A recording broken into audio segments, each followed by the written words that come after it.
Selamat malam, salam sejahtera. Terima kasih karena bersama dengan saya di Nazilin Unity Channel.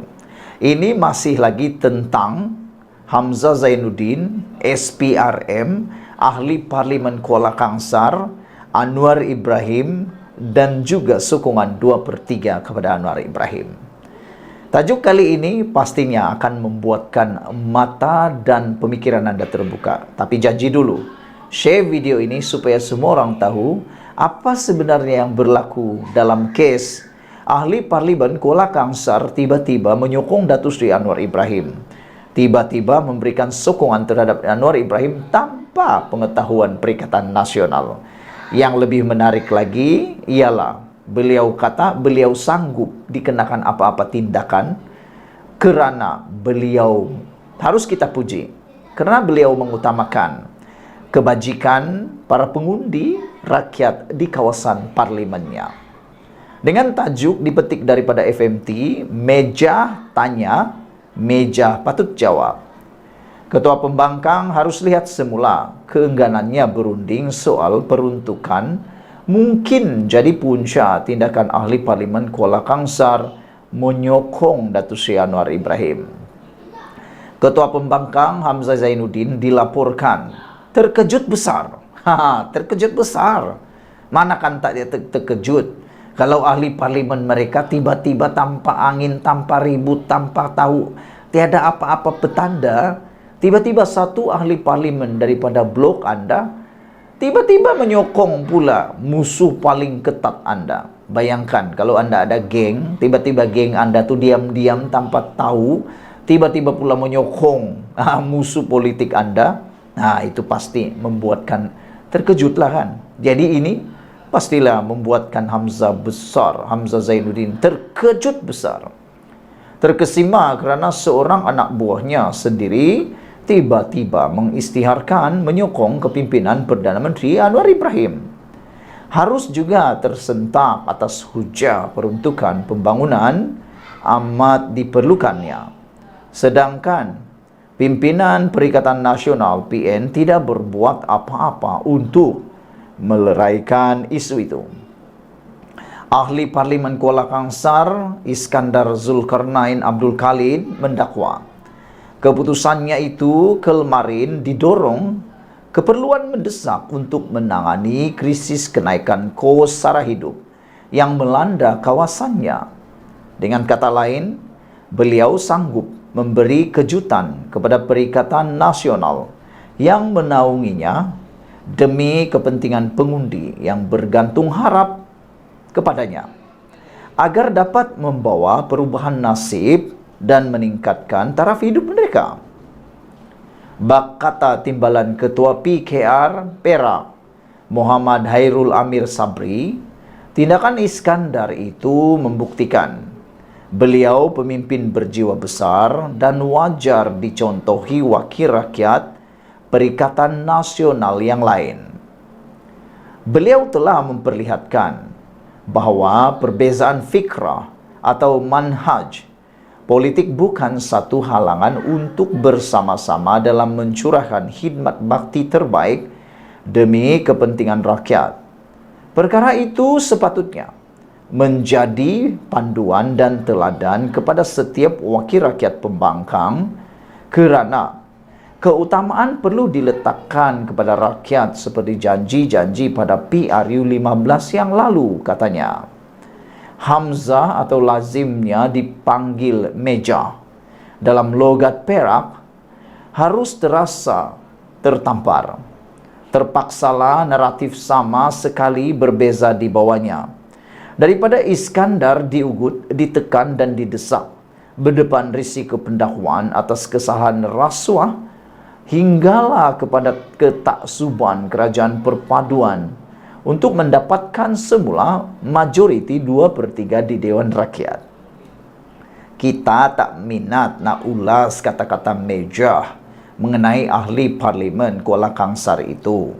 Kononnya dibawa bertemu seorang pegawai tertinggi SPRM dan diugut akan didakwa atas kesalahan rasuah jika enggan menandatangani kenyataan media yang sudah disediakan lebih awal untuk menyokong kerajaan. Juga kononnya beliau didatangi seorang taikun perniagaan bergelar Tan Sri yang didakwa mempunyai hubungan rapat dengan Perdana Menteri dan didesak untuk menyokong Anwar serta dijanjikan habuan ringgit dan kedudukan dalam beberapa syarikat. Atau kenyataan media didakwa dibuat Iskandar secara terburu-buru dengan menggunakan hujah peruntukan pembangunan sebagai alasan, sedangkan ia dikatakan berbeza dengan penjelasan diberinya kepada beberapa pemimpin parti. Semua itu tuduhan berat yang beban pembuktiannya di pihak orang yang membuat dakwaan berkenan.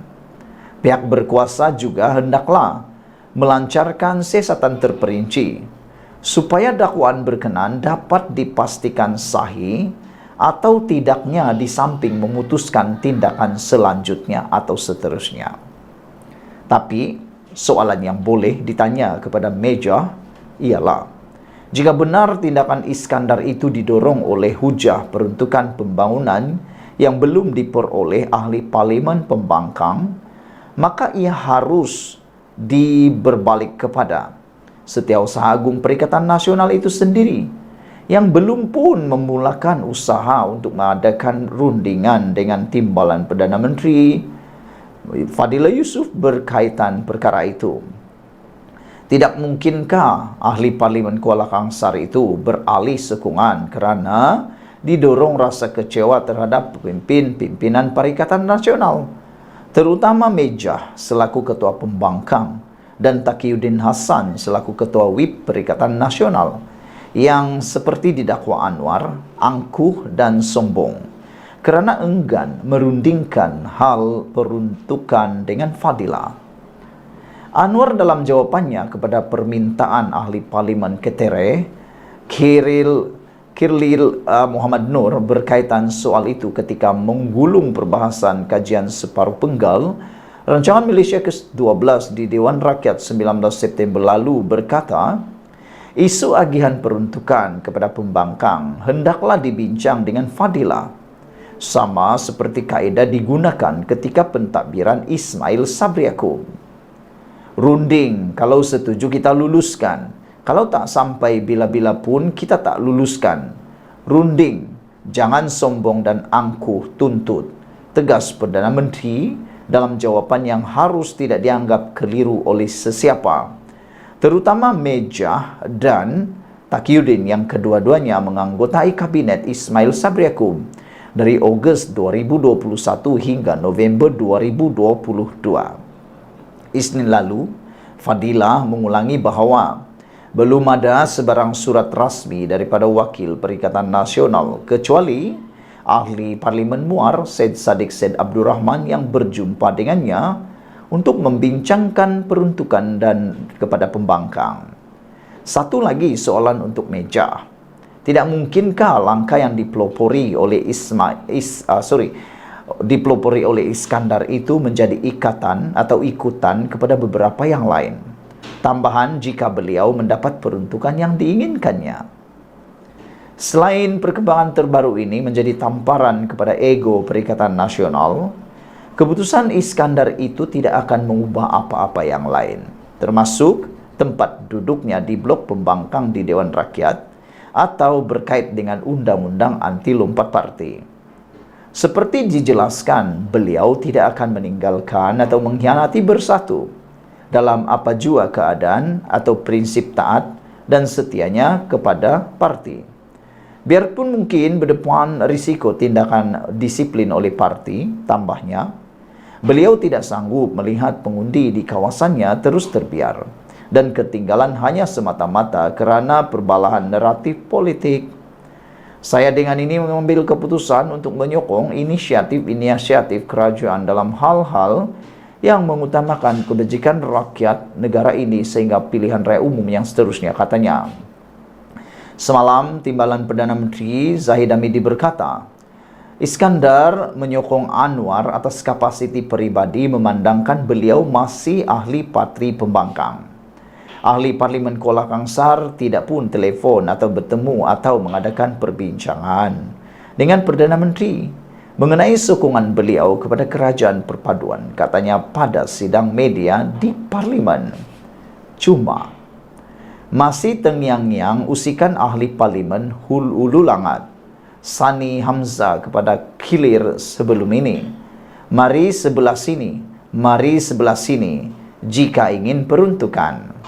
Barangkali juga Fadila sudah boleh meluangkan masa untuk temu janji Wakil Perikatan Nasional yang ingin merundingkan soal peruntukan kepada ahli Parlimen Pembangkang dalam waktu terdekat ini. Persoalan besar ialah, adakah duluan yang dibuat oleh Iskandar Zulkarnain ini akan menjadi rintis jalan kepada ahli Parlimen daripada Perikatan Nasional untuk berunding dengan Fadila Yusuf secara pribadi? Kita tunggu dan lihat. Sekian dulu untuk kali ini. Jangan lupa tinggalkan komen Anda, tekan butang subscribe. Malaysia kita punya, kita juga sama-sama cintai Malaysiaku. Kita jumpa lagi. Bye-bye.